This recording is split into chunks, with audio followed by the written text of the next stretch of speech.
Hello, good morning. ഇന്ന് എൻ്റെ ഒരു സൺഡേ ആണ് കാണിക്കുന്നത്. സൺഡേ എല്ലാവർക്കും ഫ്രീ ആയിട്ടുള്ളൊരു ദിവസമല്ലേ. എനിക്കും സൺഡേ മാത്രമാണ് വീക്ക്ലി ഓഫുള്ളൊരു ദിവസം. അപ്പോൾ ഞാൻ എൻ്റെ ചേച്ചിയുടെ വീട്ടിലാണ് ഇന്ന്. അപ്പം ഞാനും ചേച്ചിയുടെ മക്കളുമാണെന്നുള്ളത്. ചേച്ചിയുടെ ഹസ്ബൻഡ് കൊട്ടിയൂർ ക്ഷേത്രത്തിൽ പോയേക്കാണ്. അപ്പോൾ ഇന്ന് ഞങ്ങൾ 4 പേരും കൂടെ ഉള്ളൊരു ദിവസമാണ്. രാവിലെ നമ്മൾ സൺഡേ വേറെ എവിടെയും പോകാനില്ലാത്തതുകൊണ്ട് തന്നെ കുറച്ച് ലേറ്റായിട്ടാണ് എഴുന്നേറ്റത്. യൂഷ്വലി എല്ലാ സൺഡേസിലും അങ്ങനെ തന്നെയാണ്. രാവിലെ എഴുന്നേറ്റു, ചായയൊക്കെ എടുത്തു. ചായയൊക്കെ കുടിച്ച് കുറച്ച് നേരം നമ്മളെല്ലാവരും കൂടെ വർത്താനമൊക്കെ പറഞ്ഞിരുന്നു. അതിനുശേഷം ഇന്നത്തെ ക്ലൈമറ്റ് അത്യാവശ്യം കുഴപ്പമില്ലാത്ത ക്ലൈമറ്റായിരുന്നു. അതായത് നമുക്ക് ഇവിടുത്തെ മഴയൊന്നും നമുക്കങ്ങനെ പ്രെഡിക്റ്റ് ചെയ്യാൻ പറ്റത്തില്ല. നമ്മൾ ഇടുക്കിയിലൊക്കെ ആണെങ്കിൽ ഒരു മഴ പെയ്യുന്നതിന് മുന്നേ ഒന്ന് കാർമേഘമൊക്കെ ഒന്ന് മൂടി നിൽക്കും. ഇവിടെ അങ്ങനെയില്ല, സ്വിച്ചിട്ട പോലെ പെട്ടെന്നാണ് മഴ വരുന്നത്. രാവിലെ വലിയ കുഴപ്പമില്ലാത്ത ക്ലൈമറ്റായിരുന്നു. ഉച്ചയ്ക്ക് ശേഷം ചെറിയൊരു മഴയുണ്ടായിരുന്നു. എന്താണ് വാച്ചൊക്കെ കെട്ടി നിന്ന് ചായ എടുക്കുന്നതെന്ന് വിചാരിക്കേണ്ട. കടയിൽ വരെ പോകാൻ വേണ്ടിയിട്ട് റെഡിയായി നിന്നതിന് ശേഷമാണ് ചായ എടുത്തത്. രാവിലെ നമ്മൾ കടുങ്കാപ്പി കുടിച്ചു. അതിനുശേഷം പാൽ ചായ എടുത്ത് അതും കുടിച്ച് കുറച്ച് നേരം നമ്മൾ അവരുടെ വീടിൻ്റെ ഫ്രണ്ടിൽ ഇങ്ങനത്തെ ഒരു ഗ്രില്ലാണ്. അപ്പോൾ അവിടെ വന്നിരുന്നിട്ടുണ്ടെങ്കിൽ നല്ല കാറ്റും വെളിച്ചമൊക്കെ ഹോളിലേക്ക് കിട്ടും. അപ്പോൾ കുറേ നേരം നമ്മൾ അങ്ങനെ വന്നിരുന്ന് എല്ലാവരും കൂടി ഇരുന്ന് വർത്താനമൊക്കെ പറഞ്ഞു. അവരുടെ വീടിൻ്റെ ഫ്രണ്ടിലൊക്കെ നിൽക്കുന്ന പ്ലാവിലൊക്കെ നിറച്ചും ചക്കയുണ്ട്. അപ്പോൾ ചക്കയിടുന്ന വരിക്ക ചക്കയാണ്. അപ്പോൾ ചക്കയിടുന്ന കാര്യമൊക്കെ പറഞ്ഞു നമ്മൾ കുറേ നേരം വർത്താനമൊക്കെ പറഞ്ഞിരുന്നു. അതിനുശേഷം നമുക്കിന്ന് സൺഡേ ആയതുകൊണ്ട് കുറച്ചധികം പ്ലാൻസ് ഉണ്ട്. നമുക്ക് എന്തെങ്കിലും സ്പെഷ്യലായിട്ട് ഫുഡൊക്കെ ഉണ്ടാക്കി കഴിക്കാമെന്ന് വിചാരിച്ചു. ഒരു ദിവസം ഞാൻ ഓഫീസിലിരുന്നപ്പോൾ എൻ്റെ ചേച്ചി എന്നെ വിളിച്ചിട്ട് പറഞ്ഞു, നീ മെറൂൺ കളർ പാഷൻ ഫ്രൂട്ട് കഴിച്ചിട്ടുണ്ടോ? നമ്മുടെ വീട്ടിലുണ്ടായി എന്ന് പറഞ്ഞു. നമ്മുടെ അവിടെ ഇടുക്കിയിലൊക്കെ കോമൺ ആയിട്ടുള്ളത് മഞ്ഞയുണ്ട്, അതേപോലെ തന്നെ വയലറ്റ് കളറും ഉണ്ട്. വയലറ്റ് കുറച്ച് റെയറാണ്, ഇപ്പോൾ കുറേ എടുത്തുണ്ടെന്ന് തോന്നുന്നു. മഞ്ഞ കോമൺ ആണ്, എല്ലായിടത്തും തന്നെ ഒരുപാട് അരി പാകി കിളുക്കുന്ന മഞ്ഞയാണ് കോമൺ കളറായിട്ടുള്ളത്. കളറല്ല, ഉള്ളിൽ ആ പോർഷൻ സെയിം ആണെന്നുണ്ടെങ്കിൽ കളർ കാണുമ്പോൾ നമുക്കൊരു പ്രത്യേക ഭംഗിയാണല്ലോ. അങ്ങനെ അവളുടെ വീട്ടിൽ കാഴ്ചയെടുക്കുന്ന മെറൂൺ കളറിലുള്ള പാഷൻ ഫ്രൂട്ടാണ്. അത് നല്ല ഉയരത്തിലാണ് കിടക്കുന്നത്, നമുക്ക് പറിച്ചെടുക്കാൻ പറ്റില്ല. കളറായി വരുന്നതേ ഉള്ളൂ. ഒരെണ്ണം നന്നായിട്ട് പഴുത്ത് കിട്ടിയായിരുന്നു, ബാക്കി 3 ഇപ്പോൾ പഴുത്ത് വരുന്നതേ ഉള്ളൂ. അത് നന്നായിട്ട് പഴുത്ത് നമ്മുടെ കയ്യിൽ കിട്ടുമ്പോഴത്തേനും അതിൻ്റെ വീഡിയോ ഞാൻ കാണിക്കാവേ. നല്ല മെറൂൺ കളറിലെ പാഷൻ ഫ്രൂട്ടാണ്.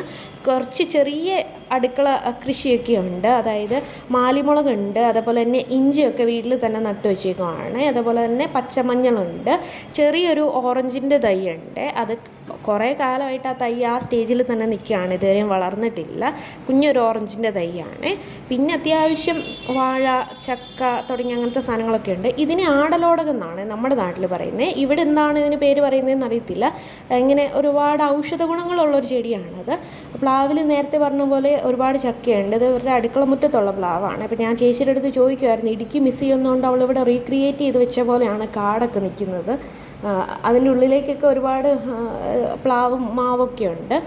ഇത് പാൽമുളകാണ്, നമ്മുടെ അവിടെ ഇതിന് പാൽമുളക് എന്നാണ് പറയുന്നത്, ചെറിയൊരു സ്മെല്ലുള്ള.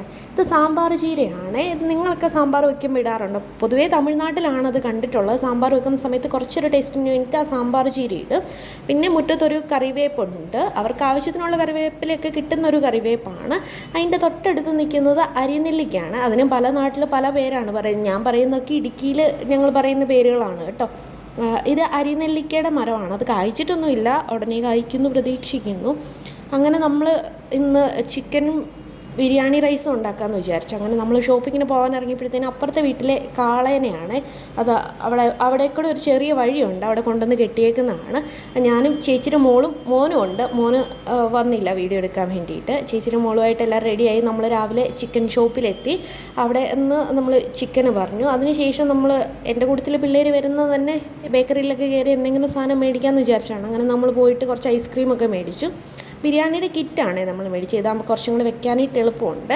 ഇതിൽ അരി വെന്ത് പോകുന്ന ഒരു കോമൺ പ്രശ്നമാണെന്ന് നോക്കി ചെയ്താൽ മതി.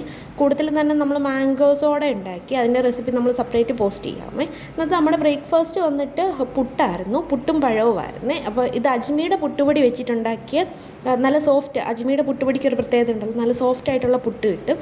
ചിരട്ട പുട്ടാണ് ഇത് നമ്മളുണ്ടാക്കിയത്. അത് ആ ചൂടോടെ അപ്പോഴും തന്നെ കഴിക്കുകയാണെന്നുണ്ടെങ്കിൽ നല്ല ടേസ്റ്റാണ്. പുട്ടും റോബസ്റ്റ പഴമായിരുന്നു ഇന്നത്തെ ബ്രേക്ക്ഫാസ്റ്റ്. അപ്പോൾ നമ്മൾ ബ്രേക്ക്ഫാസ്റ്റൊക്കെ കഴിച്ചതിന് ശേഷം പതുക്കെ പണികൾ തുടങ്ങാമെന്ന് വിചാരിച്ചു. അങ്ങനെ പുട്ടൊക്കെ റെഡിയാക്കി നമ്മൾ കഴിച്ചു.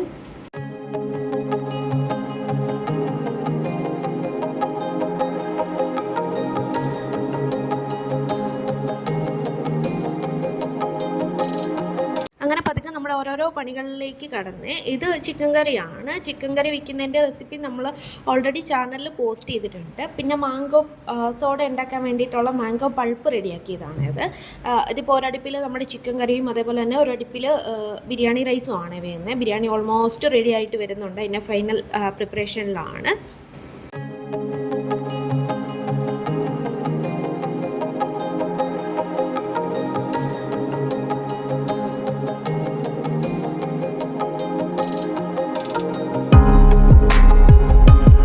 ഇത് നമ്മൾ ഉണ്ടാക്കിയ മാംഗോ സോഡയാണ്. ഇതൊരു അടിപൊളി മാംഗോ സോഡയായിരുന്നു കേട്ടോ. മാംഗോ വെച്ചിട്ട് മാത്രമല്ല, നമുക്ക് വേറെ ഫ്രൂട്ട്സ് വെച്ചിട്ടും അതിൽ സോഡ മിക്സ് ചെയ്തിട്ട് ചെയ്യാവുന്നതാണ്. അതിൻ്റെ റെസിപ്പി ഞാൻ സെപ്പറേറ്റ് പോസ്റ്റ് ചെയ്യുക.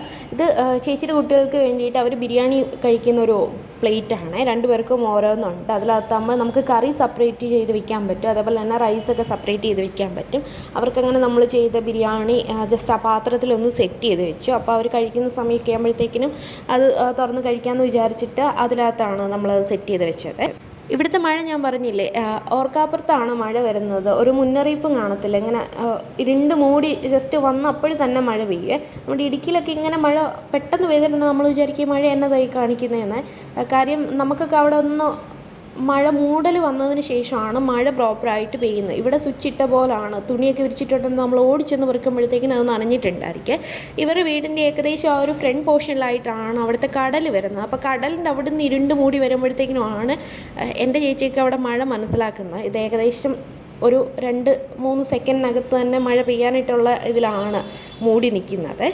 അങ്ങനെ ഭയങ്കര മഴയൊന്നും അല്ലായിരുന്നു, ചെറിയൊരു മഴയായിരുന്നു. ഇവിടുത്തെ മഴയ്ക്ക് വേറൊരു പ്രത്യേകത എന്താണെന്ന് വെച്ചിട്ടുണ്ടെങ്കിൽ ഒരു 10 മിനിറ്റേ പെയ്യുള്ളൂ. ആ പെയ്യുന്ന സമയത്ത് ഭയങ്കര പെയ്ത്തായിരിക്കും. നമുക്കൊക്കെ അവിടെ ഇടുക്കിയിലേക്ക് എങ്ങനെയാണെന്ന് വെച്ചിട്ടുണ്ടെങ്കിൽ പെയ്യാൻ തുടങ്ങിക്കഴിഞ്ഞാൽ പിന്നെ നിൽക്കണമെങ്കിൽ കുറച്ചൊരു താമസമാണ്, കുറേ സമയം പെയ്യും.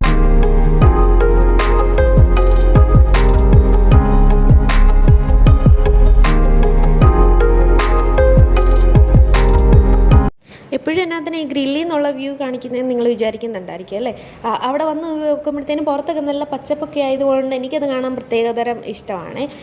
ഞങ്ങൾ ഇടുക്കിക്കാർക്ക് പൊതുവേ ആ പച്ചപ്പും ഹരിതാപയൊക്കെ കാണുമ്പോഴത്തേക്കിനും ഒരു പ്രത്യേകതരം സന്തോഷമാണ്. നമ്മളിങ്ങനെ ദൂരെയൊക്കെ വന്ന് നിൽക്കുമ്പോഴത്തേനും നാടൊക്കെ മിസ് ചെയ്യുമല്ലോ. അപ്പോൾ എൻ്റെ ചേച്ചിയുടെ വീട്ടിൽ ഞാൻ കണ്ടൊരു പ്രത്യേകത എന്ന് പറഞ്ഞിട്ടുണ്ടെങ്കിൽ ചുറ്റും നിറച്ചും മരങ്ങളൊക്കെ ഉണ്ട്. എന്ന് വെച്ചാൽ ട്രിവാൻഡ്രത്തിൻ്റെ ഒരു ഭാഗമൊന്നും തോന്നിക്കത്തില്ലാത്ത രീതിയിൽ നല്ല ഒരുപാട് മരങ്ങളും അങ്ങനെ ആ പച്ചപ്പും അതൊക്കെ ഉള്ളത് കൊണ്ട് തന്നെ ഒരു പ്രത്യേക ഭംഗിയാണ് കാണാൻ വേണ്ടിയിട്ട്. അപ്പം നമ്മൾ നാടൊക്കെ മിസ് ചെയ്യുന്നവർക്ക് ഒരു പ്രത്യേക ഭംഗി ആയതുകൊണ്ടാണ് ആ വ്യൂസ് കാണിച്ചത്. അങ്ങനെ നമ്മുടെ പ്രിപ്പറേഷൻ എല്ലാം കഴിഞ്ഞ് നമ്മൾ റെഡിയായി, കുളിച്ച് റെഡിയായി. ഇനിയിപ്പം ലഞ്ച് കഴിക്കാനായിട്ട് തുടങ്ങുകയാണ്. അങ്ങനെ നമ്മൾ നേരത്തെ പ്രിപ്പയർ ചെയ്ത് വെച്ച നമ്മുടെ ബിരിയാണി റൈസും ചിക്കൻ കറിയൊക്കെ ആയിട്ട് നമ്മൾ ലഞ്ച് കഴിച്ചു. പിന്നെ ഞാൻ ഗ്രില്ലിൽ വ്യൂ കാണിക്കുന്നത് മഴ പെയ്തിട്ട് അപ്പോഴും തന്നെ വെയിൽ വന്നു. അതായത് മഴ പെയ്തതാണെന്നേ തോന്നിക്കത്തില്ലാത്ത രീതിയിൽ ഇവിടെ അപ്പോഴും തന്നെ വെയിൽ വരും. പിന്നെ ഞങ്ങൾ 4 പേരും കൂടെ സ്കൂട്ടിയിലാണ് കേട്ടോ പോകുന്നത്. 4 പേരെങ്ങനെ സ്കൂട്ടി പോയി എന്ന് ആലോചിക്കേണ്ട. ഒരു അഡ്ജസ്റ്റ്മെൻറ്റിലൊക്കെ പോയി നമ്മുടെ ചേച്ചിയുടെ വീട്ടിലേക്കാണ് പോകുന്നത്. അത് താന്നിമൂടാണ് സ്ഥലം. അങ്ങനെ നമ്മൾ സ്കൂട്ടിയിൽ എല്ലാവരുമായിട്ട് പൊയ്ക്കൊണ്ടിരിക്കുകയാണ്. അതുകൊണ്ട് തന്നെ വീഡിയോ എടുക്കുന്നതിന് കുറച്ചധികം പരിമിതികളുണ്ടായിരുന്നു. 4 പേര് സ്കൂട്ടി പോകുമ്പോഴത്തേക്കിനും അറിയാമല്ലോ. അങ്ങനെ നമ്മൾ അവിടെ എത്തി. നമ്മളെ വെയിറ്റ് ചെയ്ത് ചേച്ചി അവിടെ നിൽപ്പുണ്ടായിരുന്നു. ഇവിടെയും കുറേ ചെടികളൊക്കെ ഉണ്ട്. അങ്ങനെ നമ്മളിന്ന് ചെന്ന പ്രമാണിച്ച് ചേച്ചി സ്പെഷ്യലായിട്ട് നമുക്ക് സേമിയ പായസമൊക്കെ ഉണ്ടാക്കി തന്നു. അവിടെ ചെന്നു ചായ കുടിച്ചു, സേമിയ പായസം കഴിച്ചു. പിന്നെ പോരാനൊക്കെ ആയപ്പോഴത്തേക്കിനും നമ്മൾ ചപ്പാത്തിയും ചേച്ചി വെച്ച സ്പെഷ്യൽ കിഴങ്ങ് കറിയായിരുന്നു കഴിച്ചത്. ഇത് അടിപൊളി ടേസ്റ്റുള്ളൊരു കറിയാണ്. അതിൻ്റെ റെസിപ്പി ഞാൻ പോസ്റ്റ് ചെയ്യാം കേട്ടോ. പിന്നെ അവിടെയും കുറേ മരങ്ങളും ഇതൊക്കെ ഉണ്ട്. ഇത് ആത്തച്ചക്ക കായ്ക്കുന്ന മരമാണ്. ആ ഒരു ചെറിയ ഇത് ആദ്യമേ കാണുമ്പോൾ ഞാൻ പെട്ടെന്ന് വിചാരിച്ചത് അത് സ്റ്റാർ ഫ്രൂട്ടാണെന്നാണ്. ഇതൊരു പൂവാണ്. ആ പൂവിനകത്തു നിന്നാണ് ഇതിൻ്റെ ആത്തച്ചക്കയുടെ കായ വിരിഞ്ഞ് വരുന്നത്. പിന്നെ അവിടെ കുറേ ലക്കി ബാമ്പും ഒക്കെ ഉണ്ടായിരുന്നു. അത് മുറ്റം വൃത്തിയാക്കിയപ്പോൾ കുറച്ച് വെട്ടിക്കളഞ്ഞു. അപ്പോൾ ഞാൻ കുറച്ച് ലക്കി ബാമ്പു എടുത്തുകൊണ്ട് വന്നതാണ്.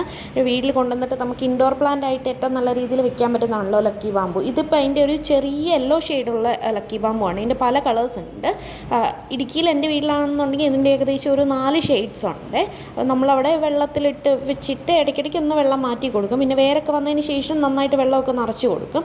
അതിനെയൊക്കെ അങ്ങനെ കട്ട് ചെയ്ത് വൃത്തിയാക്കിയതിന് ശേഷം ഞാനൊരു ബോട്ടിലിട്ട് അതിനെ സെറ്റ് ചെയ്ത് വെച്ച്. അതാകുമ്പോൾ നമുക്ക് അകത്തിരിക്കുമ്പോഴത്തേനും ഇടയ്ക്കിടയ്ക്ക് വെള്ളം ഒഴിച്ച് കൊടുത്താൽ മതിയല്ലോ. അങ്ങനെ അതിൻ്റെ ചുവട്ടിൽ ഒരു റബ്ബർ ബാൻഡ് ഇട്ട് ഒരേപോലെ വെച്ചിട്ട് എന്നിട്ടാണ് നമുക്ക് അതിനകത്തേക്ക് ബോട്ടിലേക്ക് ഇറക്കി വെച്ചത്. അത് എന്നിട്ട് നമ്മളവിടെ സെറ്റ് ചെയ്ത് വെച്ചു.